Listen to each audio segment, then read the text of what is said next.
terminology of Bayes' theorem. Welcome back, everyone. In our previous lessons, we spent some time diving into the mathematical formulation of Bayes' theorem, essentially looking at how the formula is structured and how the variables interact. However, moving from a formula to actually solving complex, real-world problems requires more than just algebraic manipulation. It requires a deep understanding of the specific terminology used in this context. It is important to remember that Bayes' theorem is not just a static formula to be memorably memorized. Rather, it is a dynamic method of updating our existing beliefs whenever we encounter new evidence. In fact, because this theorem allows us to work backward, tracing an observed effect back to its most likely cause, it is frequently referred to by mathematicians as the formula for the probability of causes. In the following slides, we are going to perform a detailed breakdown of the key terms you will encounter. We will define what constitutes a hypothesis, distinguish between priori and posteriori probabilities, and walk through a practical example to see how these terms function in a real-life quality control scenario. 1. Hypotheses, E1, E2, \L dots, En $. In the context of Bayes' theorem, we use the notation E sub 1, E sub 2, all the way up to E sub n to represent a set of events. These events form what we call a partition of the sample space, which we denote as S now. Don't let the word partition intimidate you. It simply means these events are the different pieces that make up our entire range of possibilities. In this framework, we refer to these events as our hypotheses. To put it simply, a hypothesis is just a possible cause or a starting condition. It is one of the potential scenarios that could lead to the specific outcome, or event A, that we have observed. However, there is a very important rule for these hypotheses to work within the theorem. For the math to be valid, these hypotheses must be both mutually exclusive and exhaustive. Mutually exclusive means that no two hypotheses can happen at the same time, it's one or the other. Exhaustive means that the list must be complete, one of these hypotheses must happen. There can't be a hidden fourth option we haven't accounted for. Let's look at a practical example to make this concrete.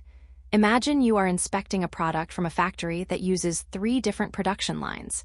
In this scenario, our hypotheses would be E sub 1, representing the product was made by line 1, E sub 2, meaning it was made by line 2, and E sub 3, meaning it was made by line 3. Each line is a possible cause for the product's existence. Now that we've introduced the idea that Bayes' theorem is a way to update our beliefs, let's dive into the first key term you'll encounter: hypotheses.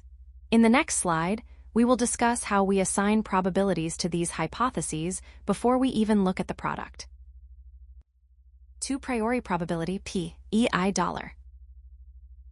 To understand this, it helps to look at the etymology. The term priori comes from a Latin word meaning before. This is a crucial hint for your calculations. The priori probability, which we write as the probability of E sub I, is simply our initial probability of a hypothesis before we have seen any new evidence or data. Think of it as our starting point. It represents everything we already know about the system based on historical data or general statistics. In the context of the formula for the probability of causes we mentioned earlier, this is the probability we assign to a cause before we actually observe the effect. To make this concrete, let's revisit our factory example from the previous slide. Suppose we are looking at 3 production lines. If our historical records show that line 1 produces 50% of the total goods, line 2 produces 30%, and line 3 produces 20%, these percentages are our priori probabilities. In mathematical terms, we would state that the probability of E1 equals 0.50, the probability of E2 equals 0.30, and the probability of E3 equals 0.20.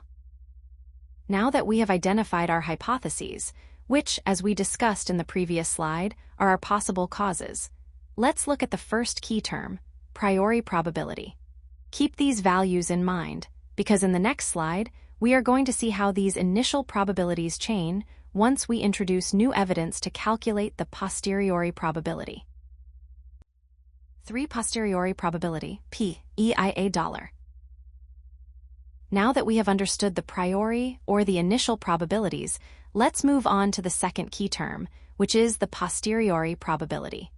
The term posteriori actually comes from a Latin word meaning after. This is a very important clue for understanding how the theorem works. The posteriori probability, which we write as the probability of E sub I, given A, is the updated probability of our hypothesis after the event A, which is our new evidence, has actually occurred. Think of this as the heart of Bayes' theorem. The core objective here isn't just to calculate a number, but to use the new evidence, event A, to revise or update that initial priori probability we discussed in the previous slide. By incorporating this new data, we arrive at a much more accurate and refined posterior probability. To make this concrete, let's look at the example from our factory scenario. Suppose we have already identified our hypotheses, like line 1, line 2, and line 3. If we pick up a product and find that it is actually defective, let's call this event A. We are no longer just guessing based on historical production rates. We are now looking for the probability that the product was produced by line 1, given the specific fact that it is defective. We denote this as the probability of E sub 1. Given A, this updated value is our posteriori probability. In the next slide, we are going to see all of these terms, the hypotheses, the priori, and the posteriori, working together in a full step-by-step calculation. Illustrative example, the quality control scenario. Now that we have defined our key terms, hypotheses, priori, and posteriori probabilities, let's put them all into practice. To see how these terms fit together in a real-world application, let us look at a practical scenario. Imagine a factory that uses two different machines, Machine 1 and Machine 2, to produce items. Machine 1 produces 60% of the total items, while Machine 2 produces 40%. We also know that these machines aren't perfect. Machine 1 has a 2% defect rate, and Machine 2 has a 5% defect rate. Now, here is the situation.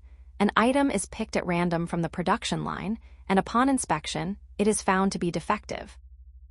Our goal is to use Bayes' theorem to find the probability that this specific defective item was produced by Machine 1.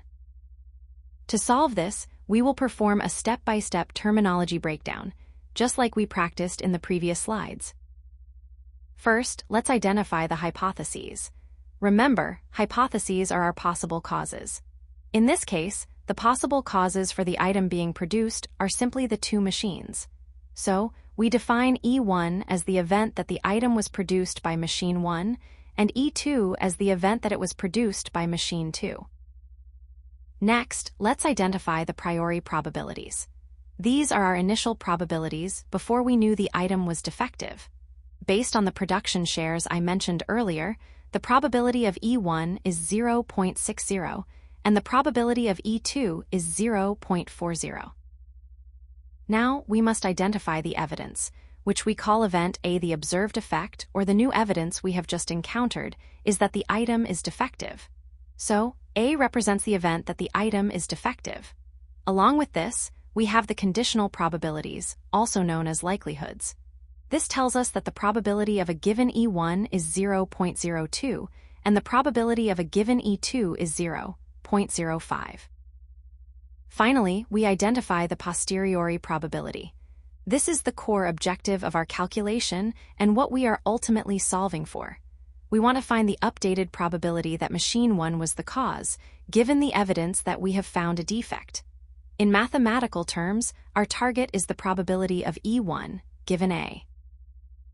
As we move to the next slide, I want you to pay close attention, because there is a very common mistake students make when distinguishing between these likelihoods and our final target. Common mistakes. The most frequent error I see students making, and honestly, it's the most common mistake even among experienced learners, is confusing the probability of a given E sub I with the probability of E sub I given A.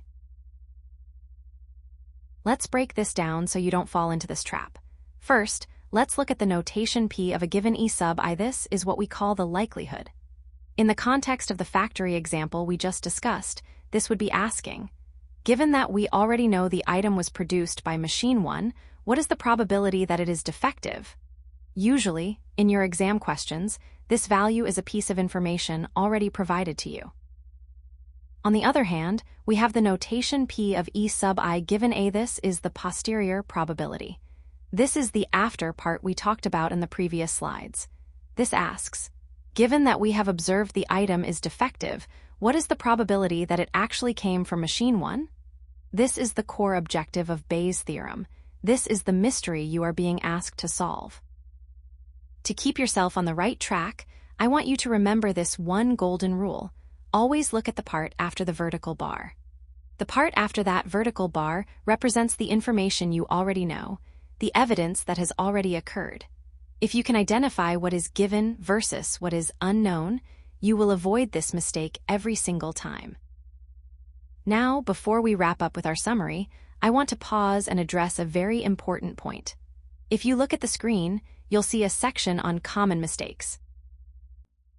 Key takeaways. Now, as we wrap up this lesson, let's bring everything together with a quick summary table. This is a great tool to keep in your notes for when you're tackling exam questions, as it helps you quickly categorize the information provided in a word problem. First, let's look at our hypotheses, which we denote as E sub 1, E sub 2, all the way up to E sub n in simple terms. These are just your possible causes or the different sources you are considering. Next, we have the priori probability, written as the probability of E sub I. Remember, priori means before. This is the probability of a cause occurring before we have seen any new evidence or data. Then we have the posteriori probability, which is the probability of E sub I, given A. This is the most critical part of Bayes' theorem. As we discussed in our earlier slides, posteriori means after. This represents the updated probability of our cause after the evidence, event A, has actually occurred. Finally, we have the evidence, represented by the letter A. This is simply the observed event or the effect that we have noticed. If you can correctly identify these four components in any problem, you've already done the hardest part of applying Bayes' theorem. Keep this table in mind to avoid the common mistakes we discussed, especially the confusion between the likelihood and the posterior probability. Great job today!